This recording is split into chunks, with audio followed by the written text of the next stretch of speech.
yang akan memberikan apa dan siapa anak gifted. Silakan Ika. Ya, halo Atma Namaste, Bapak Ibu semuanya. Terima kasih Ko Abe diberi kesempatan lagi untuk sharing di sini tentang anak gifted. Karena terakhir kita ngobrol berapa minggu yang lalu ya? 2 minggu yang lalu, apa seminggu yang lalu. Sepertinya seru banget, belum selesai waktu itu pembicaraannya. Dan hari ini kita teruskan ya. Apa dan siapa anak gifted itu? Ya, mula-mula mungkin saya akan jelaskan bagaimana maksudnya apa itu anak gifted. Anak gifted itu biasanya kita melihat dia dari bakat-bakatnya ya. Dia punya bakat istimewa, misalnya seperti contohnya anak saya itu melukis gitu ya. Melukis hal-hal yang tidak biasa gitu. Biasanya dia melihat sesuatu yang kita tidak lihat, dia melukis, dia tuangkan dalam lukisan dia, dan ya di situ menurut saya luar biasa sekali, dan lukisan-lukisannya tuh berbicara gitu ya. Nah, ternyata anak gifted ini sudah dilakukan penelitiannya, atau mungkin sudah ditemukan dari sejak abad keempat ya, dari sejak zaman Plato. Jadi di situ disebutnya keberbakatan istimewa. Kalau mereka dulu menyebutnya seperti itu. Dan menurut penelitian, potensi keberbakatan istimewa ini katanya menurun. Katanya itu genetik gitu ya. Ya, saya sendiri sih tidak merasa saya seperti itu, cuman ya mungkin kalau mau diurutin apakah orang tua saya atau orang tua suami atau suami saya atau mungkin leluhur gitu ya, mungkin ada yang seperti itu. Karena menurut informasi yang saya dapatkan, anak gifted itu keturunan katanya gitu. Nah, oke. Kita mundur ke belakang. Apa dan siapa anak gifted? Pada saat di kandungan, apa yang saya lakukan waktu itu? Karena Karel ini anak pertama gitu ya, dan memang anak yang diharapkan. Jadi saya prepare banget tuh, mulai dari makanannya, sehat banget deh, sayur, makanan itu bersih, semuanya serba dijaga gitu ya. Termasuk juga pikiran dan perasaan.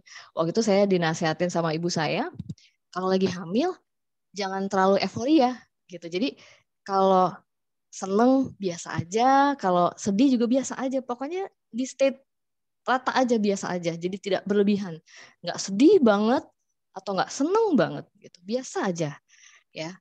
Karena apa? Karena supaya karena kan kita nih ibu hamil tuh kayak pabrik gitu ya. Jadi kita ini sedang memproduksi makhluk hidup malah gitu kan. Jadinya ya kalau memang bisa semuanya diatur dari sejak di kandungan, kenapa enggak gitu ya. Walaupun memang sudah ada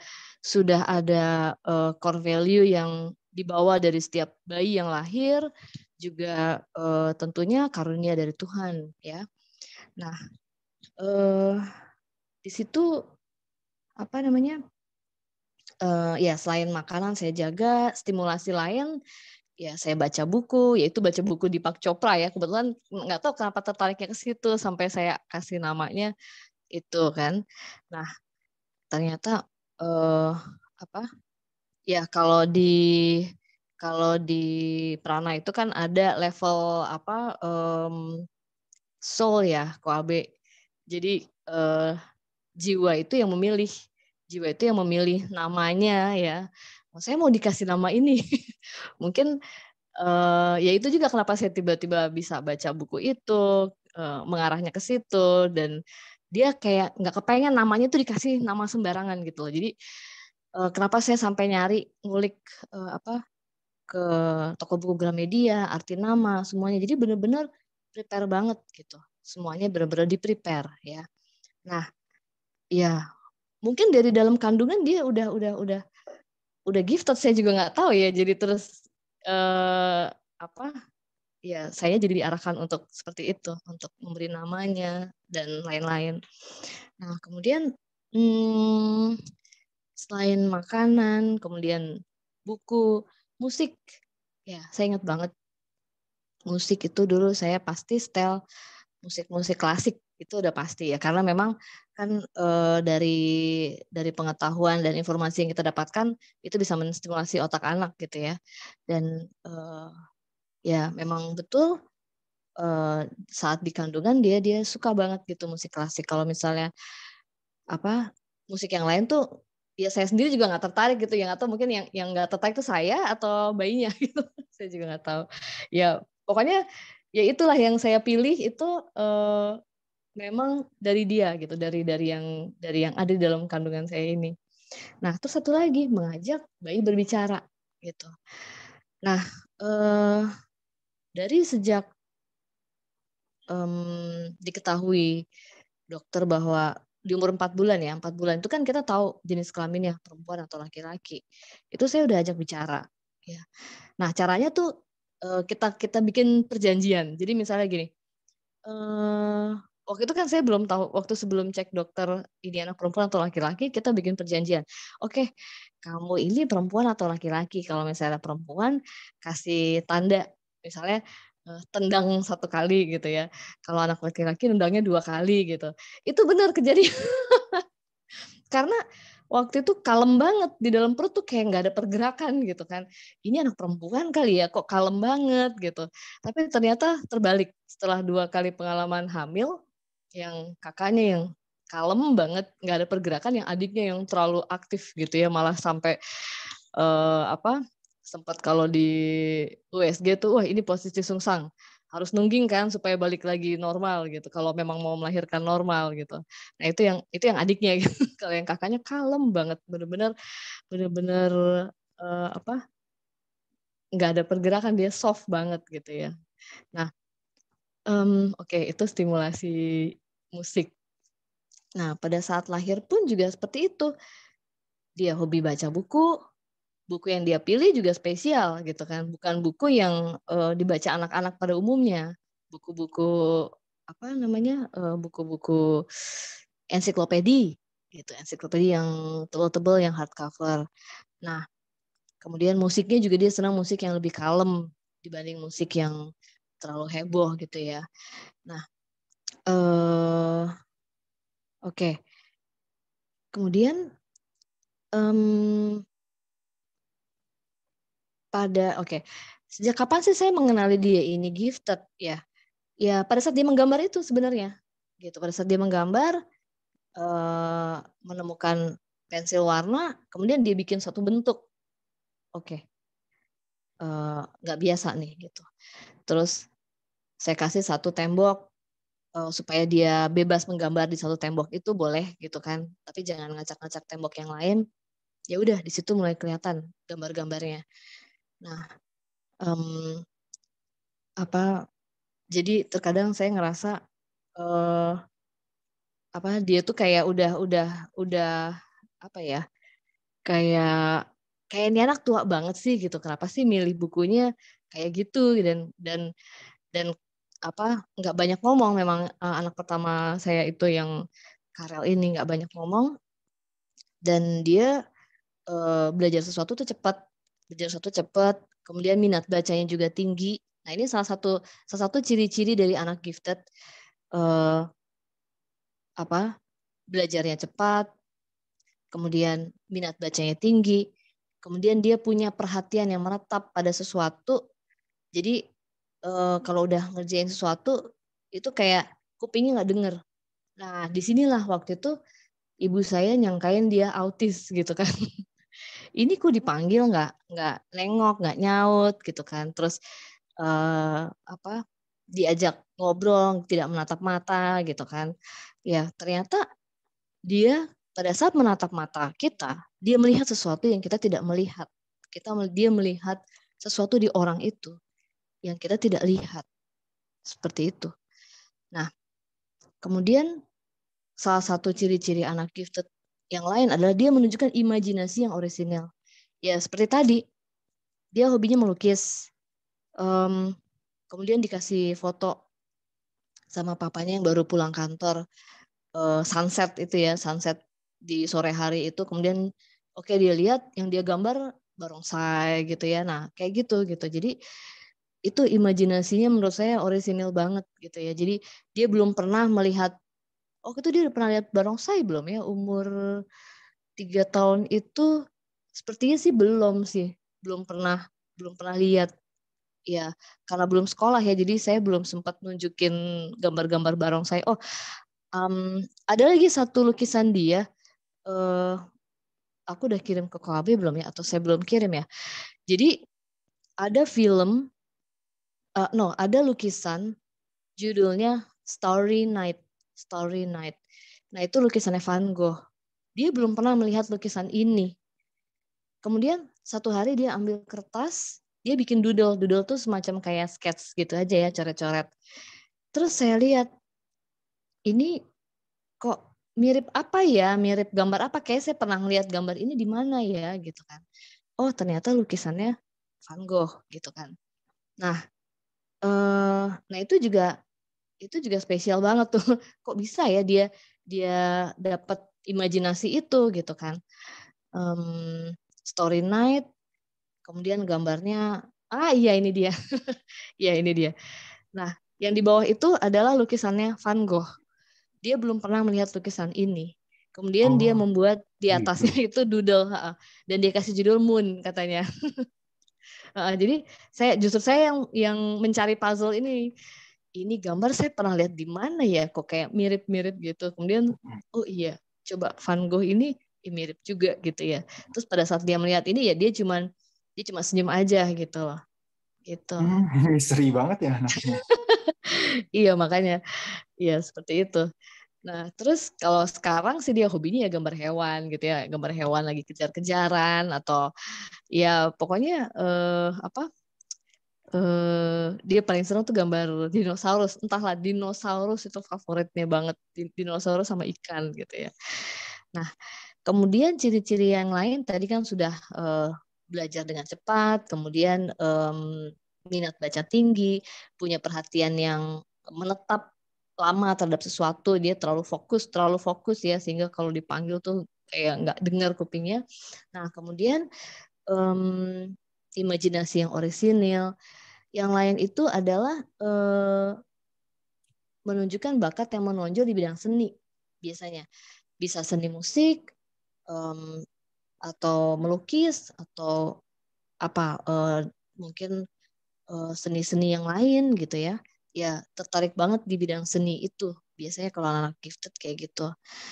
Nah kemudian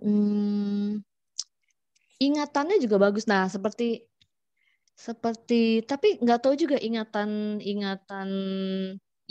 yang apa dia pernah lihat kayak tadi lukisan itu, apa dia pernah lihat lukisan itu di kehidupan dia yang lalu kali ya. atau atau gimana saya juga nggak tahu ya.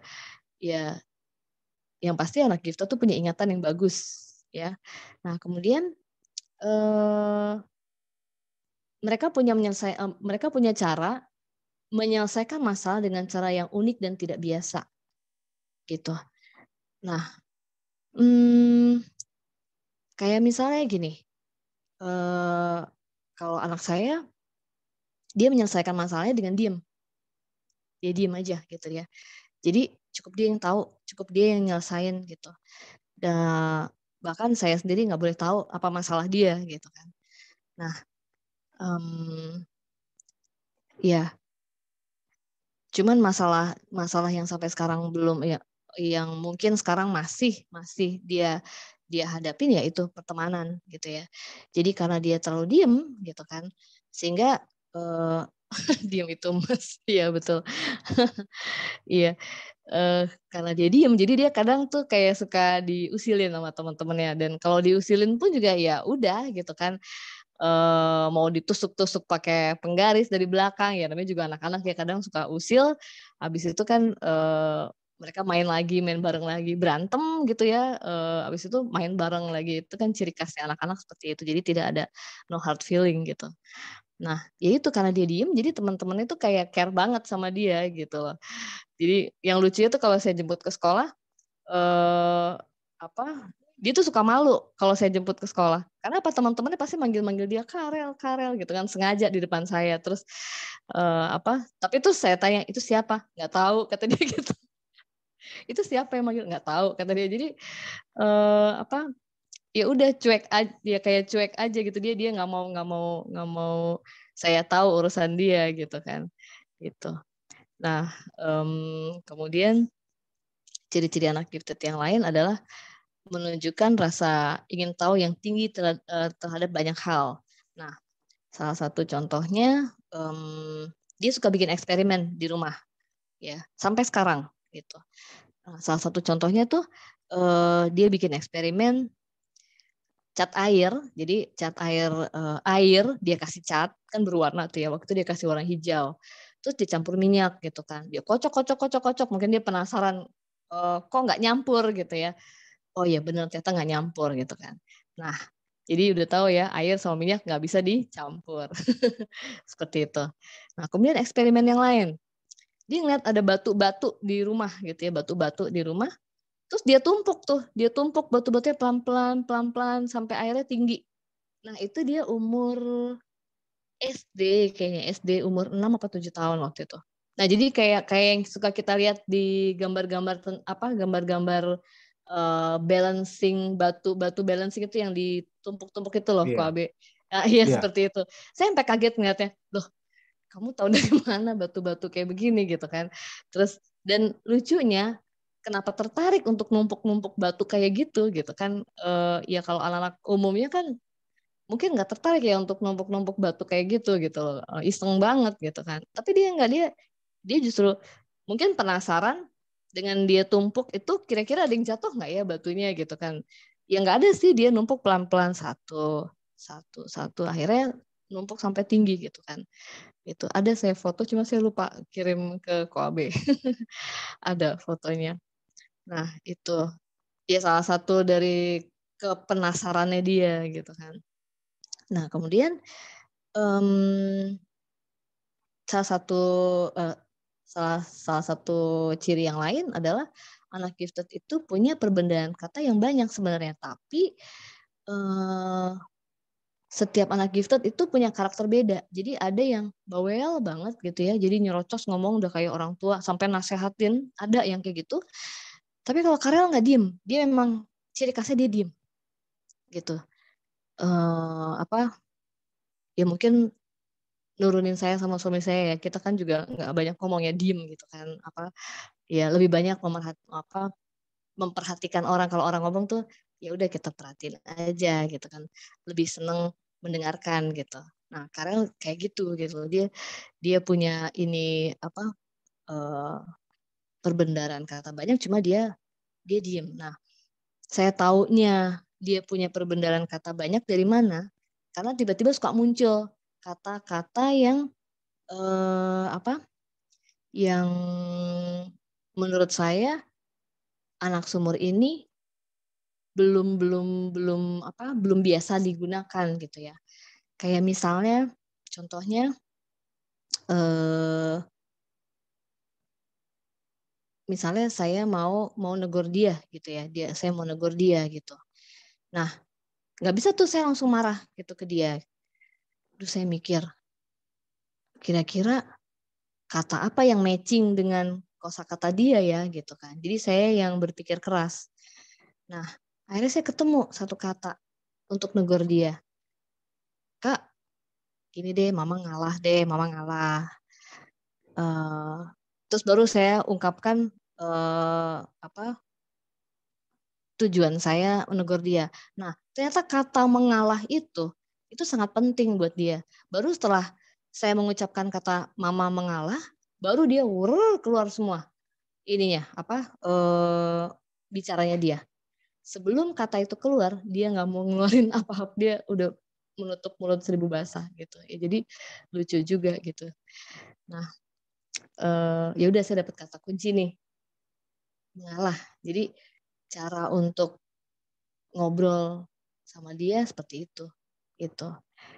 Mungkin juga bisa digunakan kalau kita mau ngobrol sama orang dewasa gitu ya, yang mungkin, kita sedang ada masalah atau apa, ya ya kita sih nggak ngomong ngalah gitu depan dia, enggak, tapi secara sikap mungkin ya kita ngalah aja untuk nanti, bisa, kita bicara gitu mungkin sama dia gitu ya, seperti itu. Jadi terkadang saya juga belajar dari anak saya, banyak banget saya belajar dan waktu itu juga saya berpikir, Tuhan punya maksud apa gitu menghadirkan dia dalam hidup gitu kan.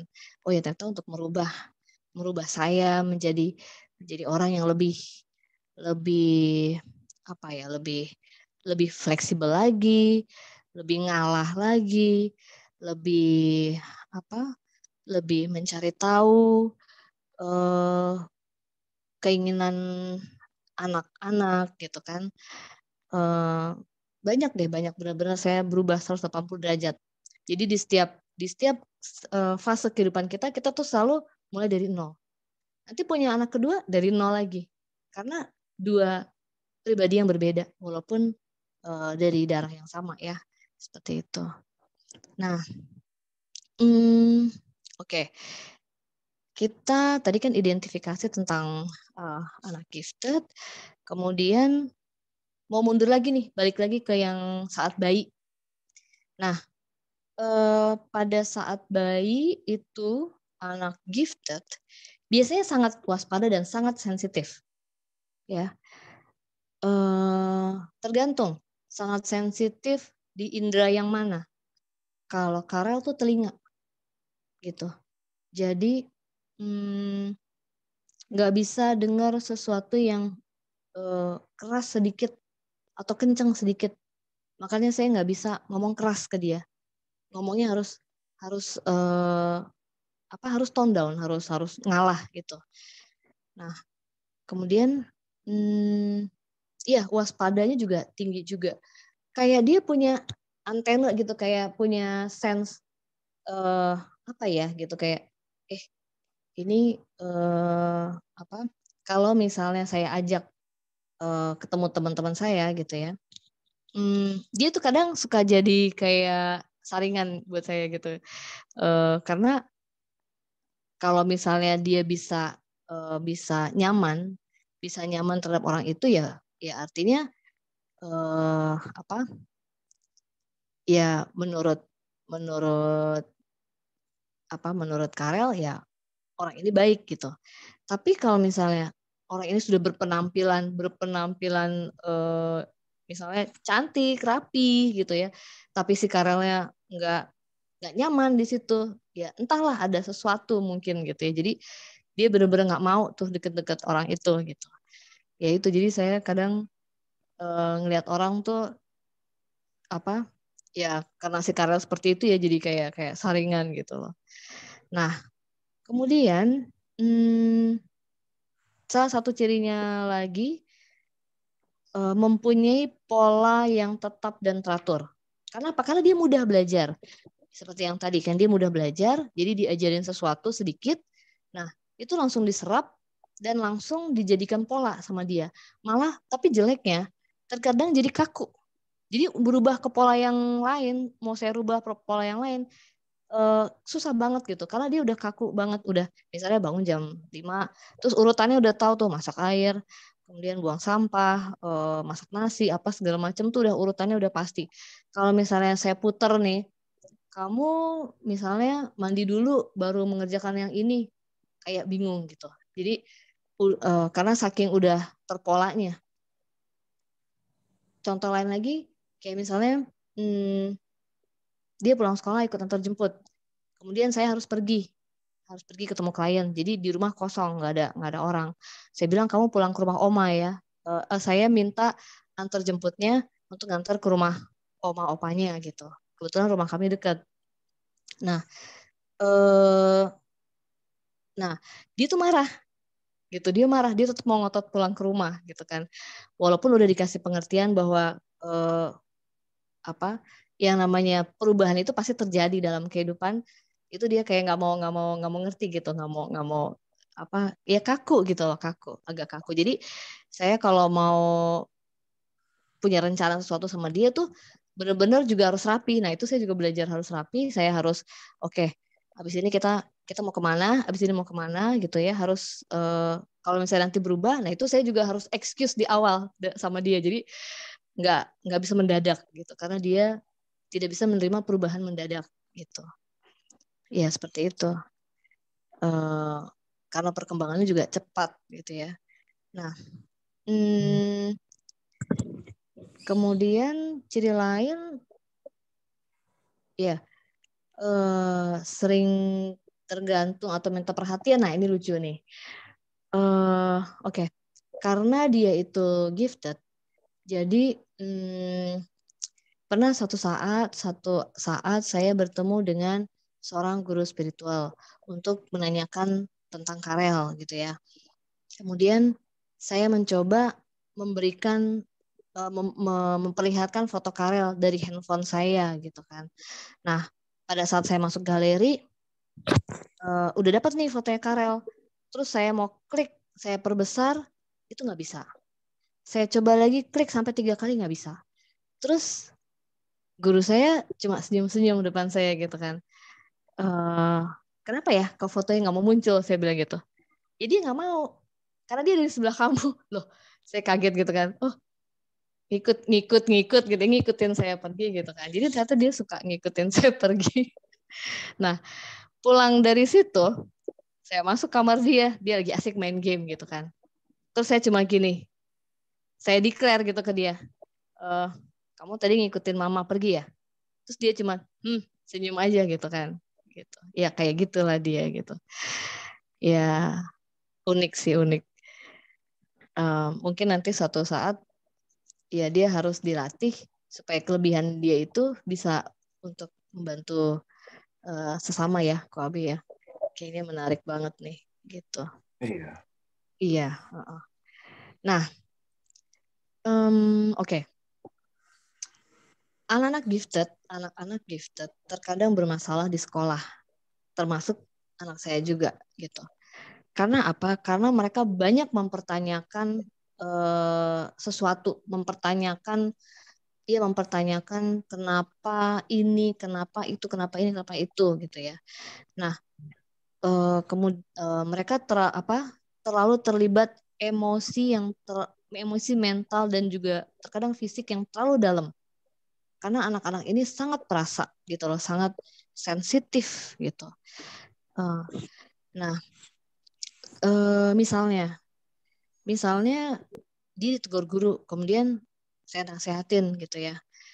Kemudian dia bertanya sama saya, kenapa sih saya harus baik gitu kan? Kenapa saya harus baik gitu? Sementara teman-teman saya kayaknya banyak yang nakal juga gitu kan? Kenapa saya nggak boleh gitu kan?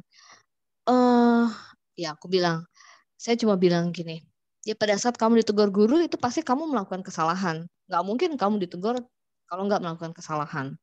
Nah, kalau teman-teman kamu yang lain nakal, ya itu sifat anak-anak wajar seperti itu, ya. Tapi tetap aja kalau mereka melakukan kesalahan, mereka juga pasti ditegur. Aku bilang gitu.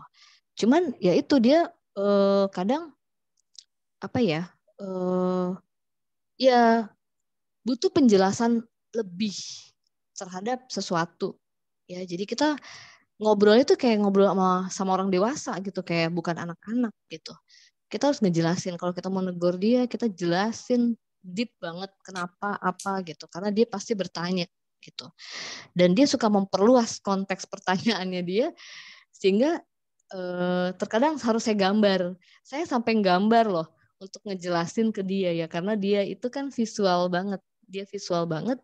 Jadi mungkin lebih mudah kalau saya menjelaskan pakai gambar. Saya sampai gambar ini kamu, ini teman kamu, ini guru, ini papa mama segala macam saya gambar gitu untuk ngejelasin. Jadi lebih kelihatan di dia gitu. Nah, kemudian mereka juga pengamat yang kritis, walaupun ya itu secara karakter ada yang bawel, ada yang diem gitu ya. Kemudian gemar kompleksitas.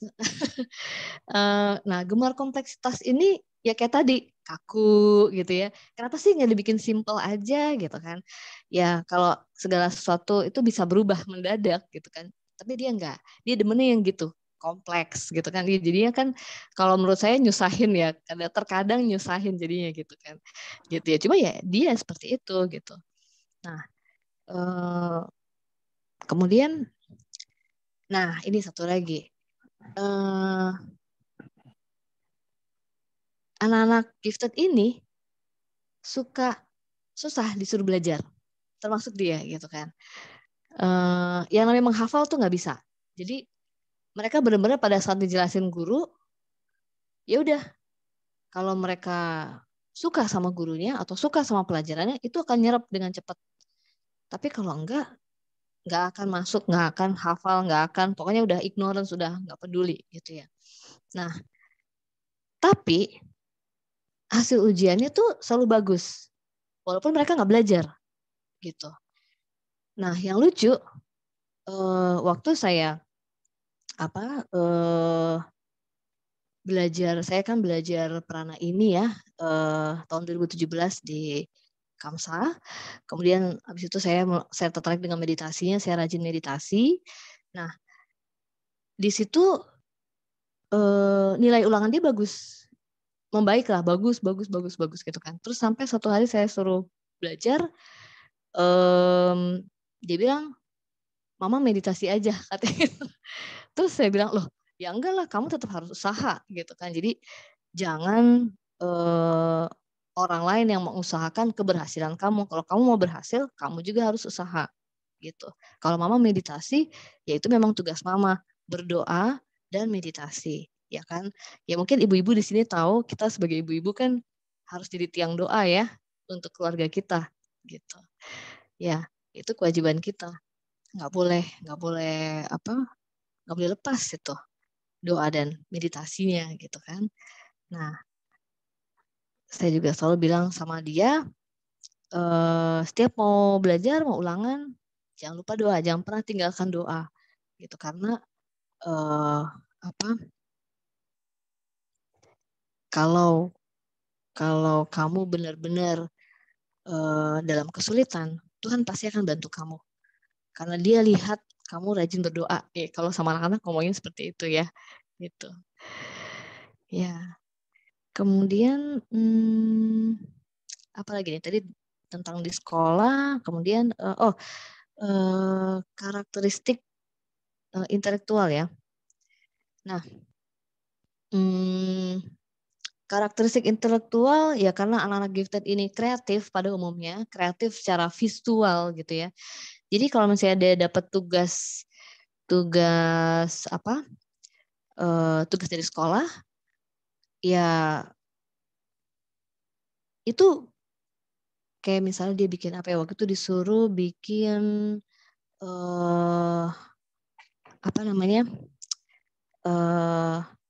kincir air atau apa gitu ya. Nah, teman-temannya bikinnya persis seperti contoh kayak gitu. Nah, dia bikinnya beda. Kayak gitu. Pokoknya yang penting airnya ngalir, tapi dia bikinnya nggak mainstream gitu. Bikinnya beda sama yang lain gitu. Nah, building seperti ini juga karena hobi dia dari kecil main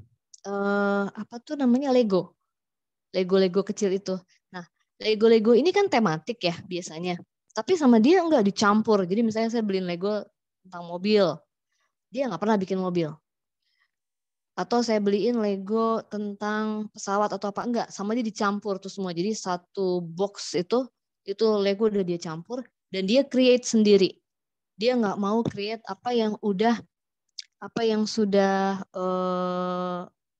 ada polanya, dia nggak mau. Dia bikin sendiri. Nah, yang lucu dia pernah bikin waktu itu kebun binatang, kemudian ada pantainya, ada apanya gitu ya. Jadi itu lucu, mulai dari gerbang, kemudian gambar ada ikannya, ada orangnya segala macam. Pokoknya dia bikinnya tuh nggak seperti yang di pola. Dia selalu breaking the rules. Cuman hasilnya keren gitu. Hasilnya Nggak ada foto. Foto dong Nah itu mestinya. dia, fotonya ada, cuma aku nggak kirim, aku belum nggak kirim ke Koabe. Terus ada juga dia bikin dinosaurus, bentuk dinosaurus tuh panjang gitu kan. Sampai saya mau ngeliat aja, mau pegang, mau lihat, diomelin sama dia gitu. Nah, terus apa lagi ya? Pokoknya bentuk-bentuk yang aneh. Jadi dia seneng ngebongkar, dia nggak mau bentuk yang aslinya, nggak mau, dia bikin bentuk baru semuanya. Itu luar biasa tuh. Ada foto-fotonya, ada, cuma saya belum kirim. Mm-mm. Em, apa lagi ya? Ya itu sih Lego. Lego tuh dia demen banget tuh main Lego kecil-kecil, sampai sekarang masih suka main Lego itu. Gitu, dan dia campur tuh semua Legonya gitu. Nah, ya itu karena anak-anak gifted ini kan punya daya imajinasi yang luar biasa ya. Jadi imajinasinya itu di luar apa ya? Di luar di luar batas anak-anak normal mungkin ya. Jadi mereka bisa melihat, bisa mengcreate sesuatu yang yang yang di luar dari pola gitu. Nah, kemudian oke, masalah pertemanan ya itu tadi masih ada masalah. Nah, tapi kalau sama anak kecil dia dia dia dia care, gitu ya. Cuman kalau sama adiknya nggak care. Apa, berantem, dalam arti berantem lucu sih gitu. Nah, kemudian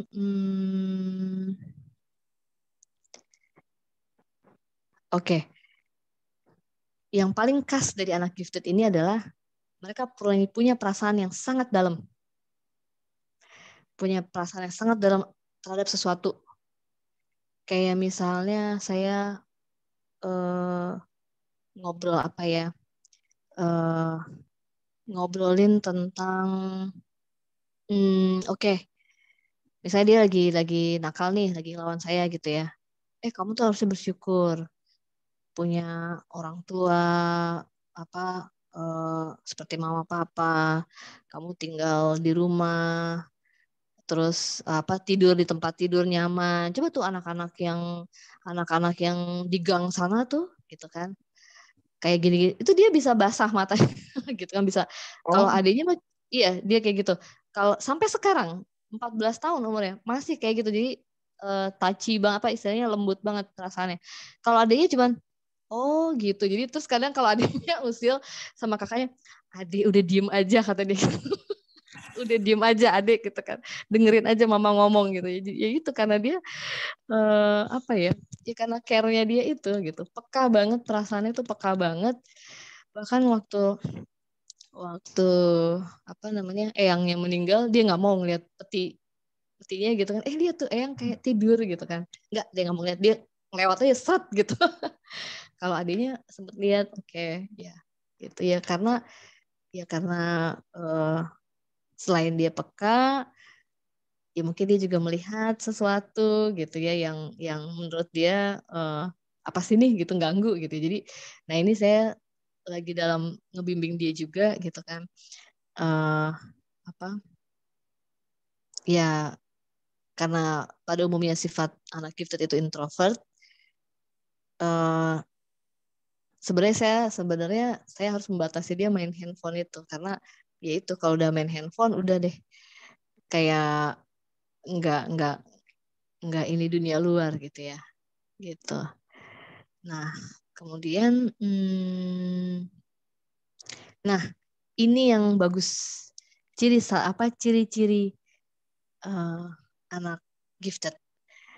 Secara alami, mereka itu memiliki ketulusan hati karena perasaannya dalam, dibanding anak-anak yang lain. Jadi kalau misalnya dia diperlakukan apa ya, bukan yang nggak adil ya, apa ya, kayak eh ya, diperlakukan nggak adil atau sedikit agak keras sedikit, dia bisa kayak sedih banget gitu. Sedihnya tuh yang dalam banget. Aku bilang, Kak sedih nggak apa-apa, tapi datar aja gitu. Jangan sampai masuk ke dalam sampai nusuk banget, jangan gitu kan. Ya apalagi dia anak laki gitu ya. Jadi ya itu, ini saya lagi latih nih. Sampai saya suruh dia ikut ekskul taekwondo supaya agak keras sedikit gitu, agak keras sedikit. Ya tapi ya itu udah karakter ya, masih seperti itu sampai sekarang gitu. Uh-uh. Nah, oke, sampai di sini mungkin ada yang mau nanya tentang Iya. apa dan siapa sebelum saya lanjut lagi kali Nah, atau gimana? silakan teman-teman, ada yang sampai saat ini ada yang mau ditanyakan, silakan. Karena berikutnya Silakan saya mau. buka mic, boleh. Mm-mm.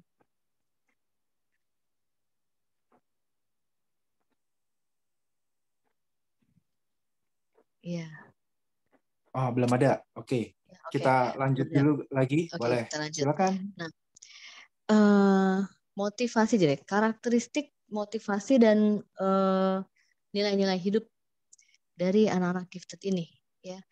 Mereka itu karena mereka tuh kaku, mereka itu terpola, tertata, sangat terpola dan tertata. Mereka menetapkan standar yang agak tinggi gitu. Jadi kalau itu berubah, mereka nggak mau secepat itu berubah. Ya, itu nilai-nilainya mereka, itu nilai-nilainya mereka. Tadi ya saya pikir, aduh ini kok nyusahin banget sih ya. Oh ternyata itu nilai-nilai mereka gitu. Setelah saya tahu, oh ya sudah seperti itu. Jadi saya yang ngalah. Jadi saya yang, nah itu tadi saya belajar untuk lebih fleksibel lagi. Nah, Nah ada kemudian, pertanyaan. Share kayak hmm, begini, izin ke Karel dulu nggak? oh iya izin secara jiwa. Oh, nggak secara lisan. Secara lisan enggak, secara jiwa karena ya dia apa? Kalau ya dia bisa diajak bicara soul to soul gitu. Cuman kalau foto itu harus izin banget karena dia nggak mau difoto. Kalau difoto dia Oh, pasti langsung balik badan. Jadi yang dikasih lihat bagian belakangnya. Kalau kalau sampai bisa foto bareng sama dia itu sesuatu, itu sesuatu banget gitu. Uh, Nah, oke. Em, apa tadi ya? Oke, nilai-nilai hidup ya. Oke, nilai-nilai hidupnya itu kan mereka menuntut kesempurnaan yang tinggi. Ya, karena mereka punya standar dan pola yang teratur gitu. Nah, kemudian oke, mereka juga punya apa? Nilai-nilai filsafat yang sering tidak dipahami oleh orang lain. Ya, termasuk saya sendiri gitu kan. Makanya saya dengan kehadiran dia saya benar-benar banyak belajar ngalah, belajar tahu tentang apa gitu, apa arti semuanya ini gitu ya, gitu. Kemudian ya anak-anak gifted ini juga eh, sangat peduli dengan orang lain, peduli sama orang lain, peduli dengan yang hal-hal yang berhubungan dengan moralitas, kemudian nilai-nilai keadilan, kejujuran dan juga integritas. Nah, integritas di sini secara nggak langsung itu ada di namanya dia, Karel Arsenio. Nama panjang dia kan Karel Arsenio Pranodipta Nugraha. Arsenio itu artinya adalah manusia atau orang yang memiliki integritas tinggi. Nah, jadi tuh udah tuh sinergi kan, selaras kan. Dia memilih nama itu ya karena memang dia seperti itu. Karena memang dia sudah seperti itu dari dalam kandungan gitu. Dia yang memilih nama itu gitu. eh Ya seneng seneng juga sih punya apa ya punya salah satu generasi bangsa yang ya yang bisa saya sumbangkan apa lewat Karel gitu ya, lewat Karel semoga dia menjadi anak yang apa tumbuh jadi anak yang berintegritas tinggi nanti pada saat dewasa gitu. Nah kemudian hmm, dia punya minat, kalau udah punya minat terhadap sesuatu itu biasanya dia pakai hati. Kayak misalnya dia belajar musik biola waktu itu karena dia suka sama gurunya. Begitu gurunya ganti, nggak mau, sampai dibujuk-bujuk, sampai ditarik-tarik, diseret-seret, nggak mau sama sekali. Nah itu dia kekakuannya dia di situ, nggak, sulit untuk fleksibel gitu, karena ya menurut dia mungkin beda frekuensi atau apa ya, atau dia melihat sesuatu yang nggak gitu. Cuman kan terkadang kalau anak-anak lain bisa ya, kita gembleng, kita paksa gitu kan, kita disiplinkan, dia nggak bisa. Kalau yang kayak gitu tuh susah gitu untuk minta dia disiplin. Kalau dia udah pakai hati, dia nggak bisa dipaksa gitu. Nah,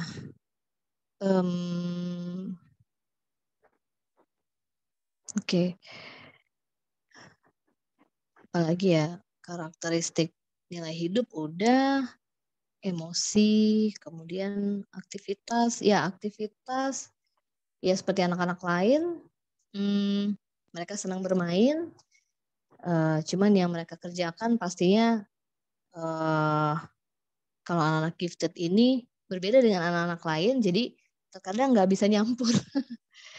Terkadang nggak bisa nyampur, itu dia kesulitannya. Jadi kesulitannya sampai sekarang itu karena aktivitas pemilihan dia berbeda, sehingga dia tidak punya teman yang banyak gitu. Ada teman satu, dan kebetulan temannya dia ini tunarungu. Jadi di sekolah kita ini menerima anak-anak yang mempunyai disabilitas yang masih bisa ditoleransi sekolah ya. Kalau misalnya tunarungu kan dia pakai alat bantu hearing aid itu masih bisa mengikuti. Nah, kalau buta enggak sih. Kebanyakan bukan kebanyakan, ada beberapa saya lihat di sekolah tuh yang tunarungu tuh ada. Nah, salah satu teman dekatnya Karel itu tunarungu gitu. Mereka cukup dekat dari kelas 1 SD sampai sekarang SMP kelas 2 mereka ya. Kelas berapa? Kelas 8 berarti. Gitu. Nah, itu lucu tuh. Itu lucu. Jadi kayak mereka berdua tuh punya bahasa yang khusus gitu untuk komunikasi gitu. Dan temannya Karel yang tunarungu ini anaknya juga aktif. Seperti anak normal, dia aktif. Dibanding Karel lebih aktif temannya ini sebenarnya gitu. Kalau Karel lebih kalem gitu. Cuman ya itu, kalau dia udah cocok sama satu teman, untuk pindah ke teman yang lain ya mungkin agak sulit gitu kan. Ya mungkin berteman rame-rame sih bisa, cuman yang benar-benar close banget ya hanya sama anak ini aja gitu. Nah kemudian salah satu selanjutnya karakteristik sosial ya. Nah balik lagi itu hubungannya sama perasaan. Sangat mudah jatuh iba, empati, dan senang membantu. Kemudian lebih senang atau merasa nyaman berteman dengan dengan orang yang juga mungkin care sama dia ya, sehati sama dia gitu ya. Dan biasanya juga orang-orang yang usianya lebih tua gitu, karena orang yang lebih tua kan lebih care sama anak-anak pastinya kan gitu kan, dibanding sama yang sepantar atau yang di bawah dia gitu, pasti usilnya minta ampun gitu kan gitu. Lebih aktif gitu, dia nggak terlalu cocok sama anak-anak atau orang yang yang terlalu aktif gitu. Nah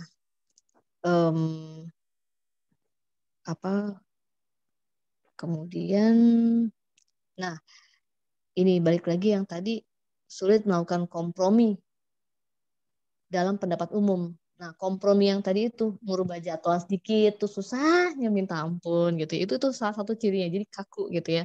Saya sendiri juga nggak tahu gimana caranya. Cuma kata kunci saya tadi, mama ngalah deh gitu. Mama ngalah. Gini, nah coba kalau misalnya bapak ibu yang punya anak di rumah, walaupun anaknya normal ya gitu ya, mungkin kita memakai istilah itu, sepertinya sih ngalah ini punya energi yang khusus ya, sehingga anak ngerasa papa mama itu kan sesuatu yang besar ya, kok dia mau yang ngalah gitu. Nah, jadi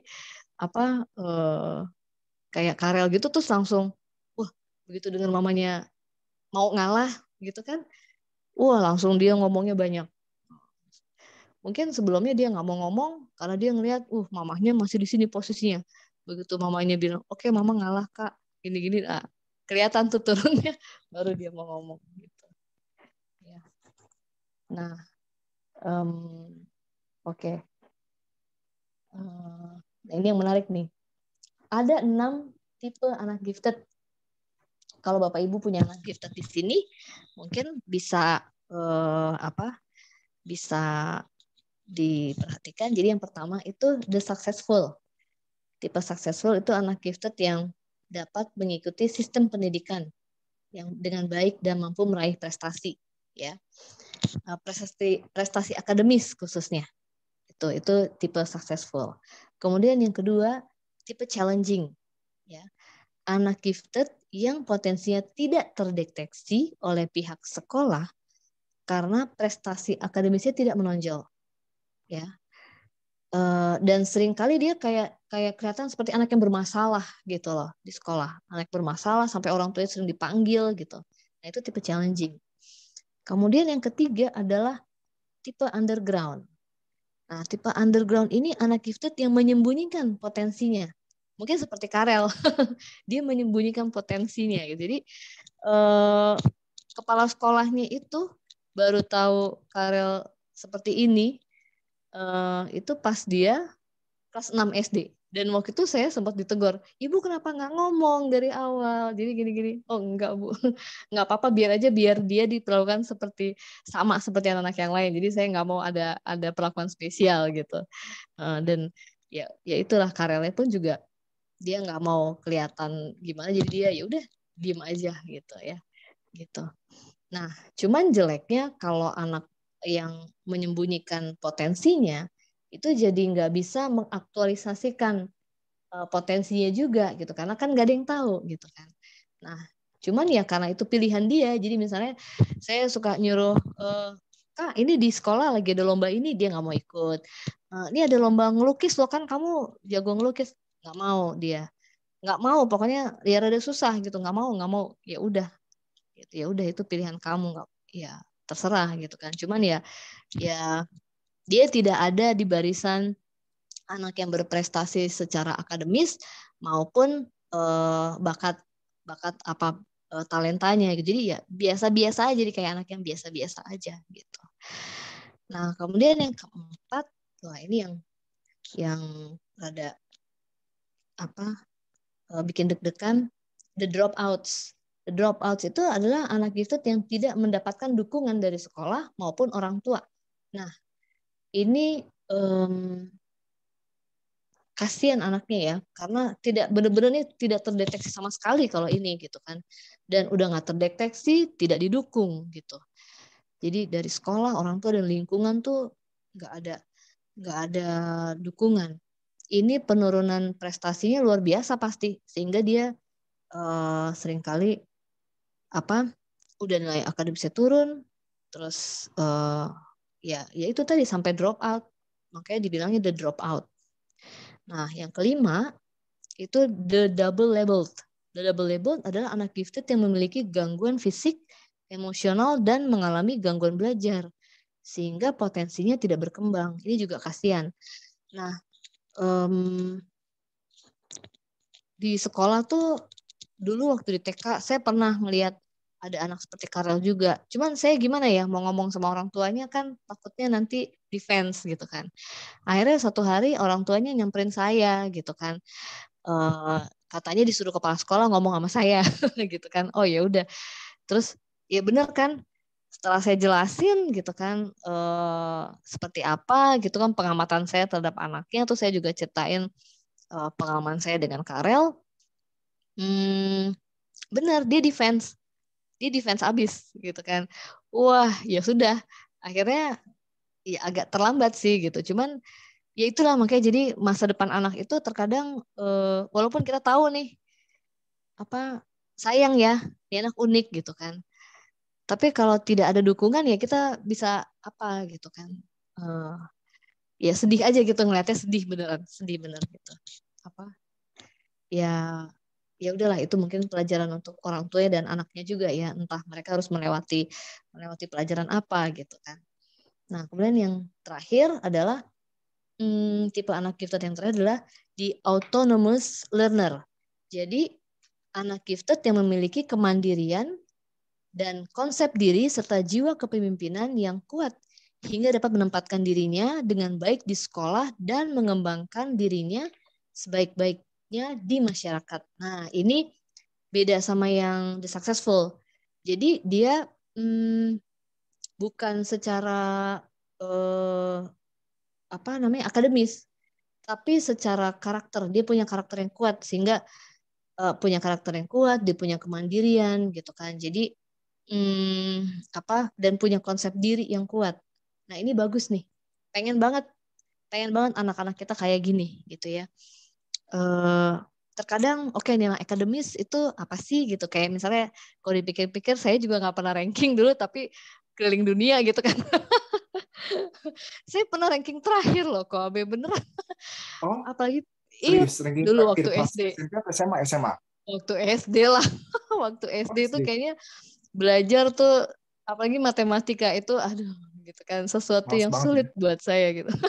Iya Iya. gitu. Tapi kalau misalnya belajar bahasa cepet. Nah, kayak belajar Hmm. biologi, kimia itu cepet karena ada bahasa Latinnya kan. Jadi saya seneng tuh. Wah, itu Oh, nilainya bisa Latin bagus-bagus malah gitu. senang. Iya Oke. seneng. Biologi, kimia malah seneng karena ada bahasa lain selain bahasa Indonesia gitu kan. Hmm. Bahasa Inggrisnya udah jangan tanya, 10 9 nilainya gitu kan. Oh, Ya gitu.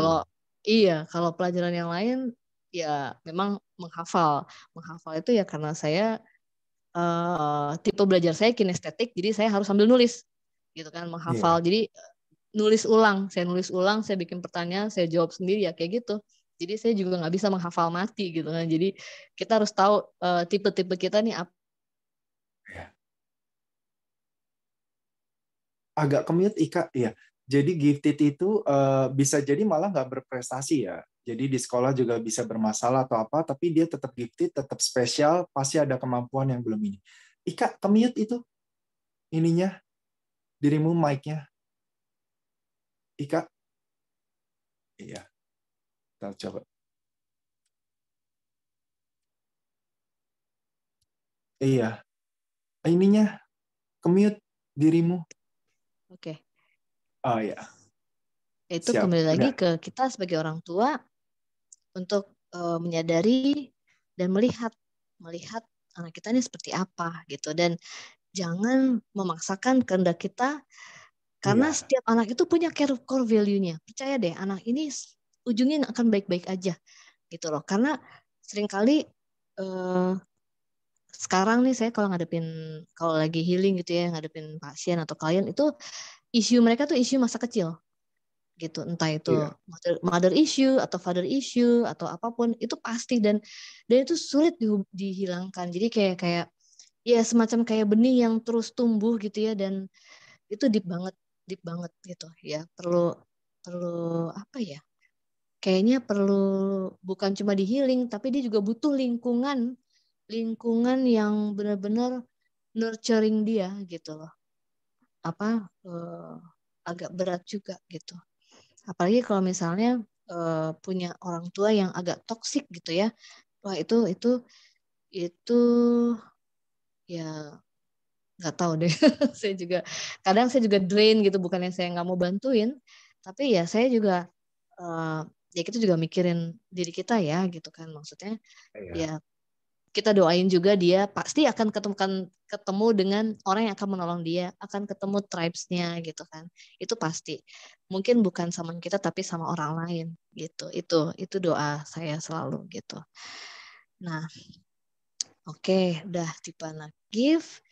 Em, ya itu aja udah ya, hambatan perkembangannya itu tadi, kalau kita apa nggak nggak bisa mengenali, itu menjadi hambatan untuk anak itu. Jadi iya, Em, iya. Itu Baiknya aja sih. anak gifted itu jadi kita tahu segera mungkin ya, sesegera Oh mungkin iya, iya, dari sesegera sekecil mungkin. mungkin kayak gitu ya. Kalau saya targetnya sebelum 7 tahun. 5.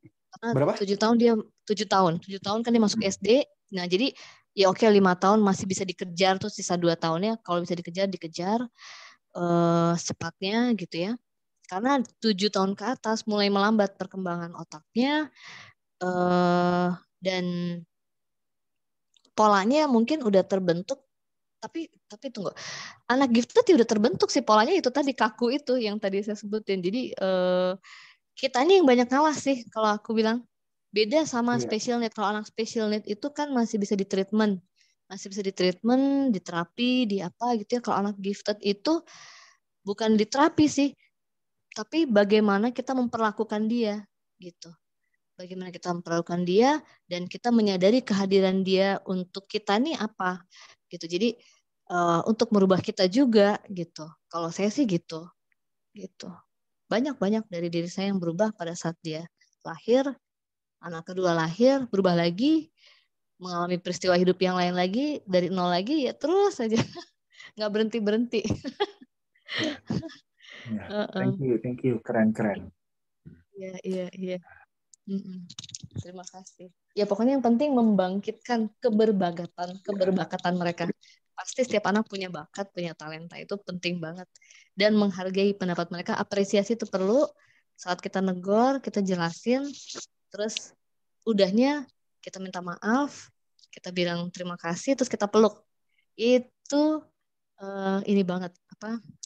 Dirimu eh, hebat ya dalam arti kata sebagai orang tua, sebagai ibu yang ngurusin dia capek-capek atau apa, tapi dirimu dengan rela kayak ngalah kayak begitu kan biasanya kan kadang-kadang ada ibu ego ya orang udah tua ya. ngurusin atau kayak begitu Iya, iya. nggak Iya, mau heeh. bilang apa, apalagi Mm, seorang ibu gitu kan seperti itu mm, mm, biasanya kan mm, mm. ngontrol anaknya biasanya begitu. Iya, iya, iya, iya. Saya juga nggak ngerti ya, karena nah itu keluar kata ngalah itu saya juga bingung tuh. Kayaknya udah berbagai cara nih, gimana ya caranya ya ngomong sama dia ya, biar dia mau ngomong gitu Oh kan. Oh, tiba-tiba muncul teng gitu, kayak ada bola lampu di sini. Ngalah. Kayak iya. mungkin, nah itu mungkin ada yang bisikin saya, lu harus ngalah lo gitu kan. Oke deh gitu kan. Ngalah dulu nih. Oke. Kak, ya udah mama ngalah deh gitu. Jadi gini-gini. itu bener-bener langsung 180 derajat terbalik. Itu apa ya? Kayak kalau kita mau mendapatkan sesuatu kan kita harus ada usaha ya. Apa nih usahanya nih? Nggak mungkin kita ngotot terus ya yang ada buyar gitu kan. Ya harus mundur dulu untuk maju gitu loh. Kalau saya kayak gitu sih saya lihatnya. Mundur dulu untuk maju. Ya. Heeh. Karel mendapatkan Menghargai. mami yang tepat Iya, lah ya sama Ika. Jadi iya. penanganannya atau apa dia bisa ngalah ke anak yang luar biasa sekali. Jadi makin berkembang nih. Ya, nanti kita lihat 10 tahun lagi dokter hewan. Oh iya. 10 Oh tahun, iya dokter berapa? hewan ya, 10 tahun. dokter Karel. Iya, iya. Heeh. Nah, Heeh. boleh Ya, tanya, Ibu. Mm-mm. karena saya ada teman baik, anaknya kalau dengar Ika ngomong begini, itu Mm-mm. pasti anak teman saya itu gifted juga. Oh ya. Kalau nggak pinter, pinter bisa sekolah Iya. sampai SMA, bener SMA, Mm-mm. SMA apa Mm-mm. SMP lah. Mm-mm. Tapi memang sifatnya agak aneh. Tapi Mm-mm. si emak Mm-mm. dapat bulian dari saudara-saudaranya banyak, sakit Mm-mm. hati. Selalu Mm-mm. jadi tantenya, omnya Mm-mm. Mm-mm. selalu dianggap mamanya yang sakit hati kan, dibilang dasar Ya. lu, anak lu apa gitu, anaknya pasti Mm-mm. Mm-mm. dibilangnya anaknya bermasalah lah, Iya, apalah iya. gitu. Jadi emak sakit hati terus kadang-kadang. Jadi Mm-mm. sering curhat sama saya. Udah Mm-mm. gitu dia juga selalu, tapi mamanya nggak seluas Ika ya. Oh, Ika bisa iya, Ika. begitu menerima luar biasa. Saya juga salut banget sama Ika. Itu si emak bisa teriak-teriak, Oh, iya, dasar iya. apa gitu Mm-mm. Kak, kamu sampai kututi apa saya dipermalukan sama saudara-saudara, sama ponakan-ponakan, karena anak gifter itu kan nggak gitu bisa bergaul sama orang. Iya, Kalau betul. giliran kumpul keluarga itu Iya. selalu mamanya sampai nggak mau ikut karena dipermalukan terus sama orang-orang. Hmm. Sama keluarga besarnya dipermalukan terus karena Oke, anak oke. ini. Iya, Jadi iya, iya, iya. saya salut sekali sama Ika, bisa luar biasa mendalami dan berusaha cari sampai Memahami ya. memahami itu luar biasa, jarang loh. Kalau ini Iya. si mamanya sampai stresnya setengah mati. Nah, sekarang udah besar anaknya, kayaknya udah tamat SMA ya. Tapi ya Oh, itu susah adaptasi sama orang itu susah. Iya, susah, Kalau susah bilang dia adaptasi. spesial apa otaknya nggak pinter, apa-apa pinter ya. bisa. Tapi nggak bisa adaptasi sama orang. Mamanya bilang, kalau gue mati gimana? Ini anak gue ini. Kan Iya, orang iya, tua iya. satu hari bisa keluar, pergi. Dia bilang, ini atuh gimana? Sekarang masih ada aku. Sekarang cari jalannya sampai bingung sekali, sering curhat sama saya. Nah itu salah satu pemikiran saya juga. Saya cuma mikir gini, ini anak harus mandiri gitu. Karena saya nggak mungkin terus-terusan dampingin dia, kan dia harus terjun ke masyarakat, ya kan. Nah Tapi kalau dia sama nggak mau gimana? Anaknya ya, Mm-mm. ya waktu itu saya mikirnya saya kejar di sebelum 7 tahun. Gitu saya kejar di sebelum 7 tahun. Saya keluarin saya masukin ke Montessori itu kan yang di Kelapa Gading waktu itu, sehingga bakatnya dia keluar. Jadi dia tahu jati diri dia pada saat umur segitu ya. Nanti pada saat kayak kita kan ketemu lagi jati diri yang lebih dalam lagi gitu. Jadi bertahap paling nggak dia tahu, oh aku bisa ini bisa itu, oh saya minat main tadi tuh Lego gitu. Jadi tahu peminatannya dulu sehingga dia punya hobi dulu. Nah, itu satu. Kemudian kedua, kemandirian yang lain, saya kadang suka sengaja bangun siang. Bangun kesiangan, jadi biar dia bangun duluan. Saya udah pernah ajarin dia nyalain kompor, jadi dia masak air panas. Kalau dia mau mandi pakai air panas, dia harus masak sendiri. Terus saya juga udah pernah ngajarin dia masak nasi gitu ya. Jadi kalau dia mau makan, dia harus masak nasi sendiri. Jadi saya nggak mau masakin nasi dia. Waktu itu saya sempat diomelin teman-teman saya, buset deh sadis banget loh jadi ibu gitu kan, bangun siang bla bla bla. Tapi sekarang mereka yang kewalahan ngajarin anak-anaknya, sementara Karel udah jalan gitu loh, saya udah nikmatin gitu kan. Ya untuk tahap segini ya lumayan saya udah nikmatin deh gitu.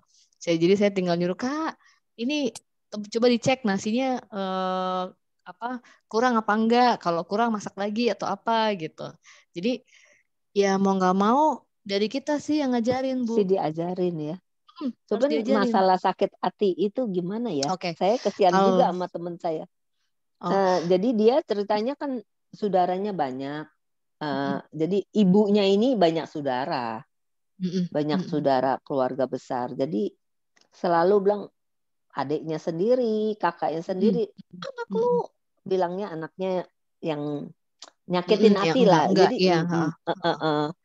dasar anak beko, dasar apa gitu. Kadang-kadang anak idiot apa gitu. Jadi kadang-kadang emaknya ini sakit hati sekali. Ya.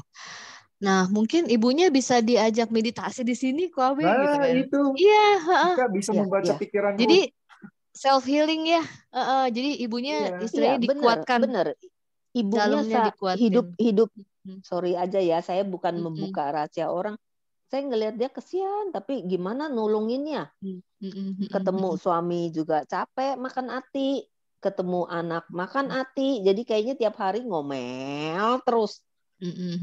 Ngelihat orang ngomel terus, kita ngelihatnya juga begah, kesian. Iya, ikut ya ikut ini udah aja, Bu. Jadi malam ini saya dengar Ika bersaksi gini, waduh, saya langsung sontak inget temen saya itu.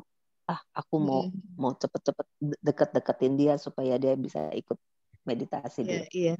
Mudah-mudahan jadinya permasalahannya terselesai. Kadang-kadang memang bingung ya bagaimana selesain. Kita setiap orang kan punya masalah ya, keluarga yang berbeda.